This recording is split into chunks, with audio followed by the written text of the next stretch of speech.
Hello there. So I'm just making this video for anybody that is interested in learning how to model the crest of a ornithischian. I hope I said that correctly. So I've already pre-modeled the face. If you'd like to see that, I'm going to include that in the end of the video. Otherwise, let's just say you have the start of the head of whatever you're modeling. Generally, you could also have the body modeled, but personally, I like to separate them into separate objects just because it makes things a little bit easier. You'll probably end up with more verts on the head than you would with the body. So at that point, you would have to kind of reroute or decimate some of your topology. Now, it's really important to make sure you have references. This is the The Pachyrhinosaurus. I'm not sure how many subspecies there are of it, but I'm going off of one of Scott Hartman's skeletal references, as well as just a reference I had found on the internet for the face, and it provides some nice detail of the crest. So anyway, I'm going to go ahead and get into it. So what I did here was I made sure to have the edges sort of end at the end of the jaw. You could see the silhouette below here. I didn't quite match the verts up to that. And usually I like to have this area be its own sort of extrusion. So what I would do is generally with the neck area, and I'll show you this, is let's just say the crest wasn't there, but I would just continue the extrusion of the neck all the way through. And then what I would do is come down here and do a bit of an extrusion on its own. And I may include that in this video. I'm not really sure. Depends how long it is. But so let's go ahead and get into it. So you just want to recognize what verts are already working in your favor. So I can see immediately I pushed, again, these ones a little bit further towards the end of the jaw. And these verts here I have sort of left preemptively for the crest. So what I just did is I selected those verts. And all I'm going to do is a simple extrusion. Now, again, you do want to look at your reference and just see how far away this is pulling from the actual head. So maybe I want to extend these ones a little bit further. What I mean by that is just pull them slightly towards the crest a bit more before it actually starts to pull away from the head. Again, you can try one way, and then if it doesn't work, you can always backtrack. So it's not a big deal. Now, the top here, I could see that it starts actually a little bit further back. So what I'm going to do is do a GG to edge slide. They probably need to get pulled up, to be honest. So this one is already starting the ascending of the crest. So I'm just going to kind of do some edge sliding. Okay. Again, this is all just sort of preparation for the extrusion. Now, this spot right here, I'm not really sure if I want to extrude that out or if I should start the extrusion with this edge. Just something to sort of think about. I think what I'll do is I'll go ahead and just select it. Why not? All right, so all you need to do is just simply extrude at this point. And obviously I have a mirror, I have a hook modifier. You don't need to worry about that. That's just for pivoting the jaw. Don't worry about the subdivision. All you need to really worry about is having a mirror. If you choose to, you don't have to. But yeah, so I'm going to flatten this out on the Y. I just like to make sure everything is sort of lined up together. And what we are going to do is follow the curvature of the actual skull. So it's going up, and your edges should sort of follow that flow, just the natural curvature of the crest. As far as how many edges I'm extruding, it's something that I'll probably have to come back in and tweak. I highly doubt that this will be enough. Again, rotating as we're going up the crest till we have something like this. Now, I know I need to pull these around, so I'll turn on proportional editing and just sort of match up. I know there's a bit of a concave effect here, which I'll go ahead and throw in another loop. And what I'll do is throw in one more loop, and this is going to be kind of my support loop for the start of the crest. So that should stay pretty close to the jaw. And I'm just pulling this up. Now these little dips, these little nodules, you can actually create separate extrusions with them. And if you watch towards the end of the video, again with the time lapse, I sort of did that with the front head ridges. And I do have a video on that if you would like to see that, just sort of in real time when I'm talking about it. I'll link the video for you. But so what I'm trying to say is we don't have to follow this to a T. We don't have to extrude right to that. We could actually probably be a little bit behind it, and that should be fine. So I'm just lining up an edge to each of those nodules, and I'm just calling them nodules. I really don't know what they are. They're probably bony bits, but my naming convention is not great.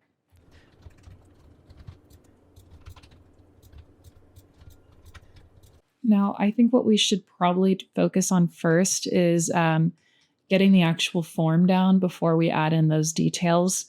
So however many loops you have is fine to start with. So let's hop into the front, and I do have this other reference image that I pulled up from the World Wide Web, and it's sort of been helping me with proportions. So what we will do is go ahead and select the head crest, just starting with the outside. We could turn on proportional editing for this and make sure connected only is enabled, just so you don't pull other verts around that you don't mean to. And we could just start flaring this out. And a good way to gauge how far you need to go, again, your references might be completely different than mine, but I sort of got the head to a point where I think it was, relatively somewhat accurate, I guess. So I am looking at these horns that are extruding out, and that will be my guide for how far I need to pull out the head crest, if that hopefully makes some sense.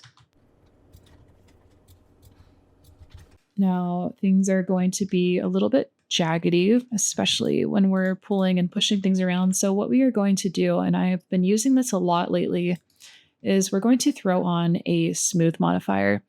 So what we need to do is go into our vertex groups. You're not going to have these. Maybe you might have your own, but let's go ahead and add a new one. I'm going to call this crest, and just assign these faces.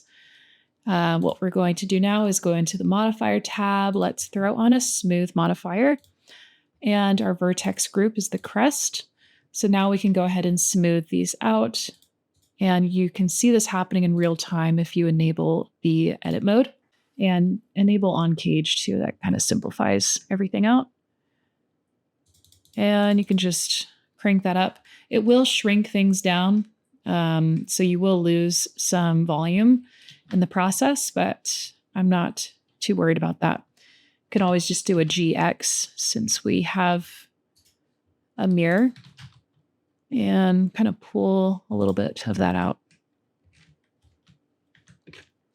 And then as far as applying the smooth modifier, I do that. So problem with the smooth modifier is if we just go ahead and throw it above the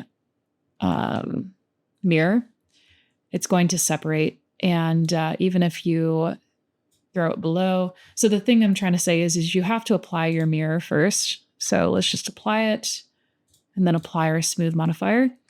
And then what I like to do is run a seam that goes all the way through the mesh. Control E, mark seam. And then I'll go into face mode, select the left half, and select linked, turn it on seam, X, delete faces. Now you've deleted half. The only thing is you want to make sure everything snaps to the center. So we'll go ahead and add our mirror modifier. I'm going to enable clipping and just double check everything is being snapped to the center, because sometimes things can get pulled away. So GX, just kind of throw things around. It's all good. Hopping back into global, I just need to fix some of these up, so I'll just speed through this.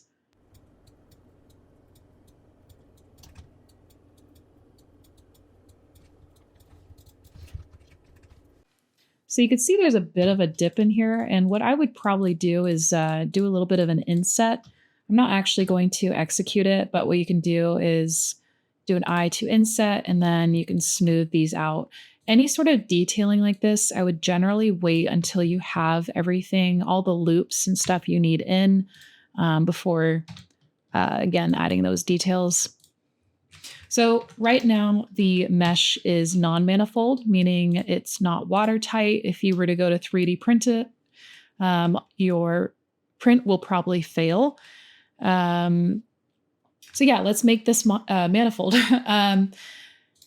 Let's get out of face orientation. So tabbing into edit mode, this is the fun part. And I use fun sort of loosely because it can get a little bit confusing.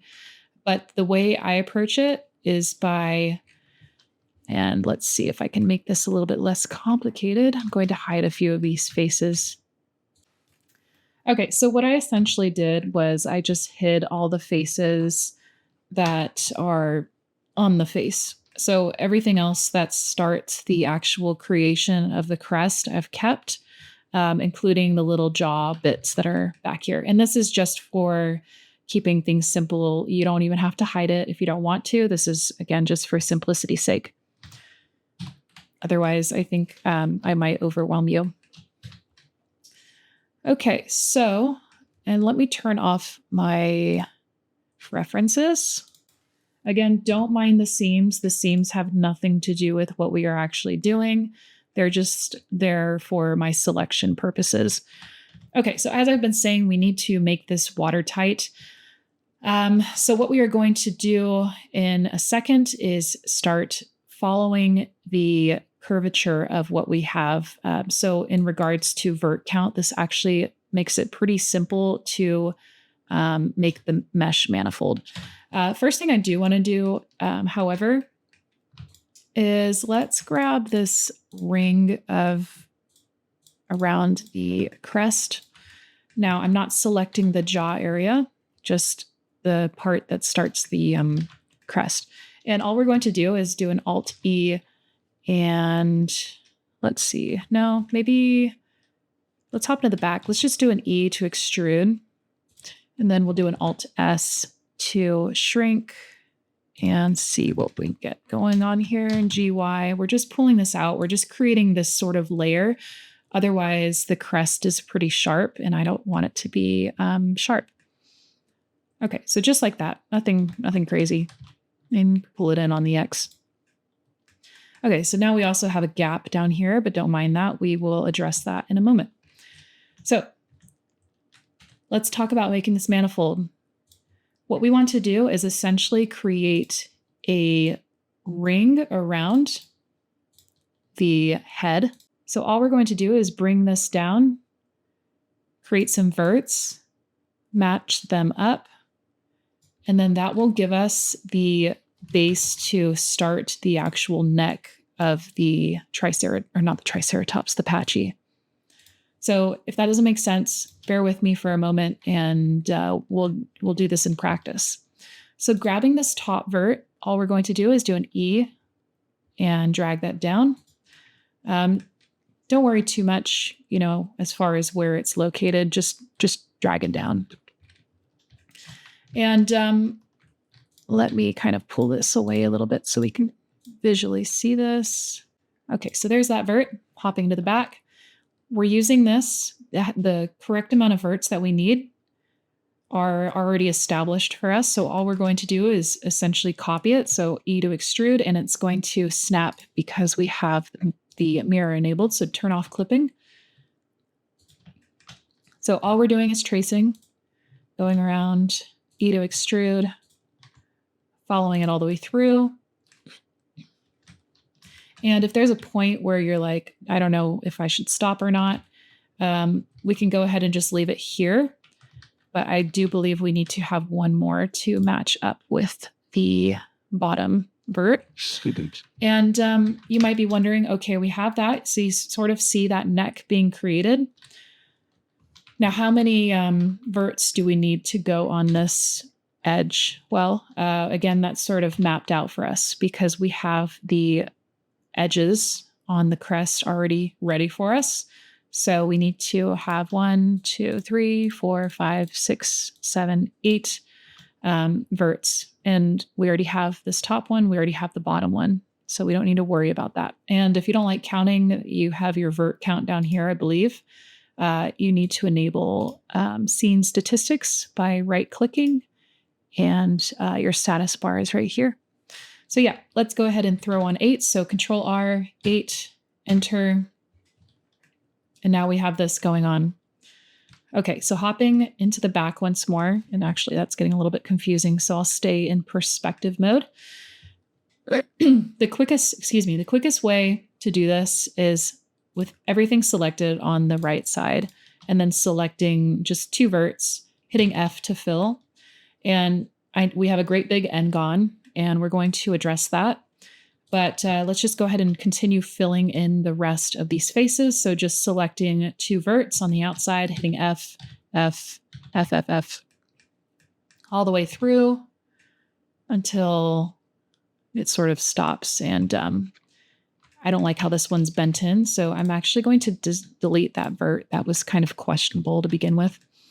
So now we need to bridge these verts, right? We need to create some loops. So we need to throw in 8 loops because we have 8 verts that are just off on their own. So hitting 8, just like that, right click. Now let's go ahead and join these together. Do not hit F, hit J, because if you hit F, you're actually going to create a whole new face. And you could see you're going to run into some overlap issues. It's not going to be pretty. I used to do that by accident. So just a little warning there. So hit J instead, and that will create an edge on that face. So just going through and joining these. You could do a Shift R to repeat the command. All right, so now we have this. And so at this point, we need to start matching things up. So I could see we have, and you know what I'm going to do is jump into the front and just quickly hide these front faces so they're not in our way. So now that that is hidden, I could see we have a quad here, F, and it looks like we may need some more loops on the sides. So I'm going to unhide everything for a moment. And we're going to need a loop here. So match that up to that vert. F to fill. We're going to need another one to match up to this vert. And now we've got these 2. See, we need one more vert. Again, just sort of matching things up. And then if we run into any issues, we can always dissolve some loops out. F, fill. And now we're getting to the point where this one's sort of just hanging out. And that's fine for the moment. I think what we'll do is go ahead and extend this down a little bit. And I'm going to turn on vert snap. So vert, and then you have this little magnet. So this actually needs to pull down. E to extrude. You could do a GX to pull it away. and then filling, E to extrude, fill, E to extrude.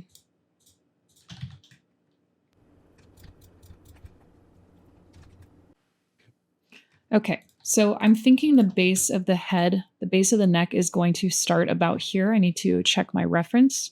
Yeah, so that seems pretty accurate as far as where the actual neckline is going to start. Now what I want to do is join these two together. So I'm actually just going to merge this at last.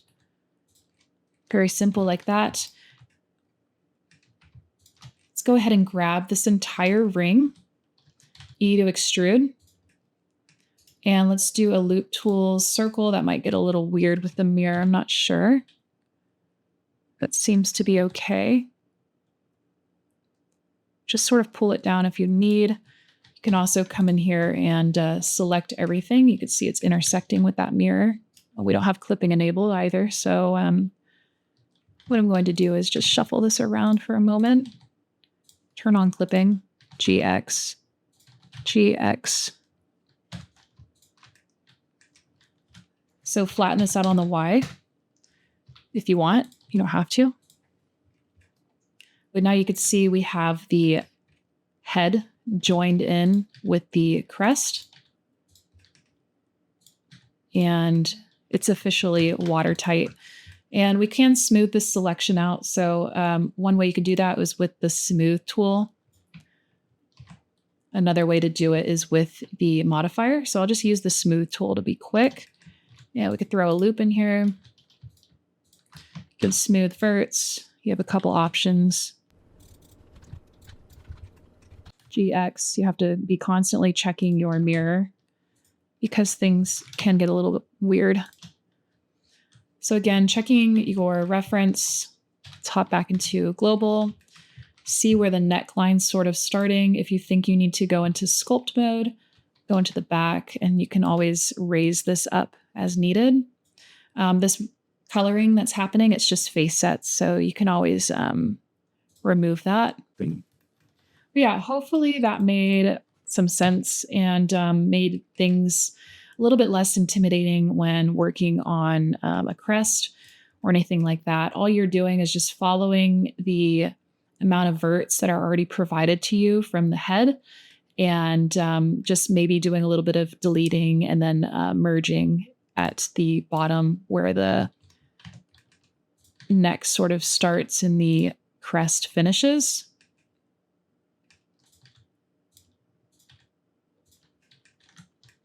Now, I don't think what I'll do, I don't think I'll do the nodules. That'll kind of make the video go a little bit too far.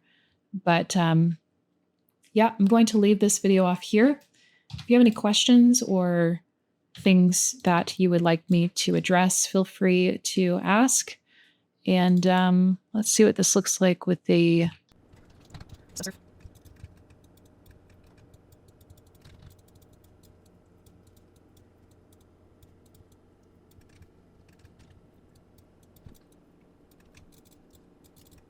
Yeah, this is it. Let me know if you have any questions, and I will see you in the next one.